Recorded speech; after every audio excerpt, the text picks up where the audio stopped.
Guys, my name is Matt Brown, and today I want to talk to y'all a bit about a problem that I see in working in the schools on a daily basis.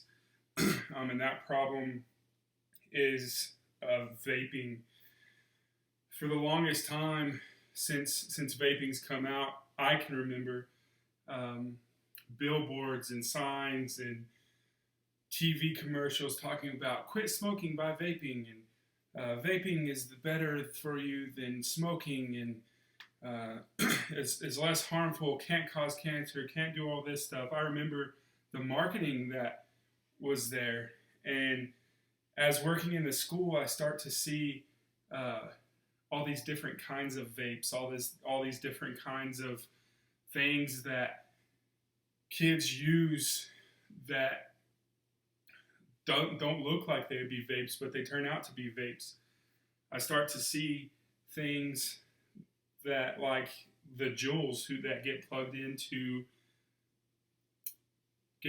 computers to charge, and kids play games where they see who can plug their Juul into the teacher's computer the longest before they get caught. Um, and so this is a big problem in today's youth. And if you're an adult and you vape, that's on you. But whenever it's our kids, it's our youth, it's the younger kids, it kind of starts to hit home and kind of starts to uh, make me think that, hey, this isn't a problem. Sorry, this is a problem.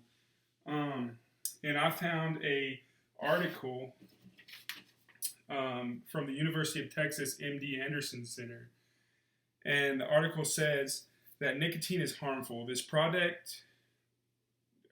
is particularly true for young developing brains. Nicotine use can stunt an adolescent's ability to learn and affect their behavior. It lowers their ability to resist addiction, leading to more nicotine use. Nicotine also worsens conditions like depression and anxiety. If you have asthma, e-cigarette aerosol can irritate your throat and lungs. So we see that nicotine addiction is a real thing for adults too, but whenever we get into the kids section, it's even more so. It can stunt their learning abilities. Your brain doesn't stop growing until you're 20, I believe 21 years old, and it might be 25. But whenever you do things like drugs or alcohol or cigarettes, e-cigarettes, then anything that can kill brain cells, and you don't get those back.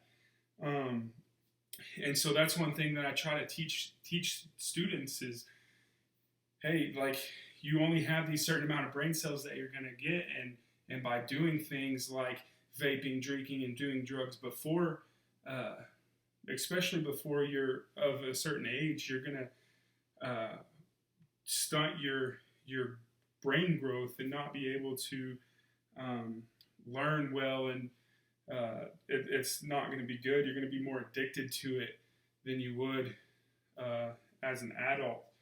Um, so I started looking at stuff about the vapes and about how dangerous they are, and like I said earlier in my speech, for the longest time, we were told vapes are basically dummy proof. Like there's no risk at taking these, and it's all reward by being able to smoke vapes, still get your nicotine, but not be addicted to cigarettes. There's tobacco, nicotine lists, vape stuff out there, and the study that I read a long time ago was something along the effects of people are addicted to the movement of smoking a cigarette, and so that's what the nicotine-less juice did for people. But we see here, like I said, from the University of Texas, MD Anderson Center, is that e-cigarette aerosol can irritate your throat and lungs, especially if you have asthma. So those with asthma, it's just making it worse. So I started looking at this stuff. I started thinking, how many illnesses, how many deaths have we contributed to vaping alone? I know a kid that I went to high school with vaped a lot, and he ended up almost dying from vaping this year alone because he um, he was having problems as a result of the aerosol. Um, so at health.com, Maggie O'Neill wrote, currently 26 deaths as a result from vaping-related illnesses have been confirmed in 21 different states, and 1,299 cases of severe lung illness associated with e-cigarettes have been reported across the U.S. That's a lot of illnesses for something that is relatively risk-free. And so we start to see all these things, and these are adults that are getting sick and that are getting ill and dying for the most part. And what if that's happening to adults? What's happening to kids? What can the effect have on kids? And so one of the big things here in Texas that has happened as of September 1st, 2019, is a new Senate bill. And that Senate bill, it's Senate Bill 21, and it was proposed by Senator Joanne Huffman. And so Senator Joanne Huffman's a Republican from Houston, and she crafted Senate Bill 21, which takes effect September 1st, hoping that it would keep cigarettes, electronic cigarettes, and tobacco products out of public schools by creating a more social distance between younger students and students old enough to purchase them. In Texas, nearly 12% of high school students smoke cigarettes and 19% use e-cigarettes, according to data from Campaign for Texas Free Kids. So in the grand scheme of things, 19% and 12% doesn't seem like it's that high. But what we were seeing, especially in the high schools, is that the 18-year-old seniors would go to the grocery store and they would pick up some e-cigarettes, vapes, whatever may be the case, and they would use, or they would sell them at a higher rate to the younger students because that's the cool thing to do. And so I'm hoping, along with Senator Joanne Huffman, that this age group here in Texas, this making it 21, will help.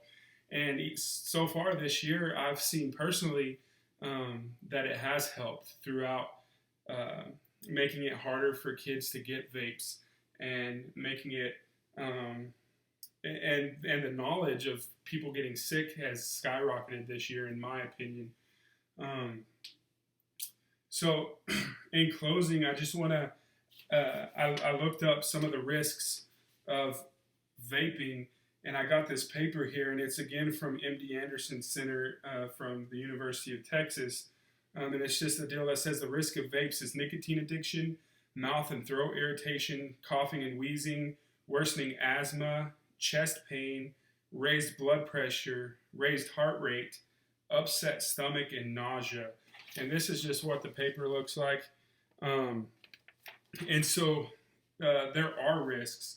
And obviously some of those risks, I don't even think that's all the risks, because we saw here that so currently 26 people have died already. And that's not that's from just illness alone. That's not these devices blowing up in people's hands. As I've seen, as I've watched on Facebook funny videos and so on and so forth of people like narrowly escaping injury because their vape blew up. And some people aren't so fortunate. So if y'all would just understand your risks that you're taking whenever you put one of these things in your mouth. Thank you for your time.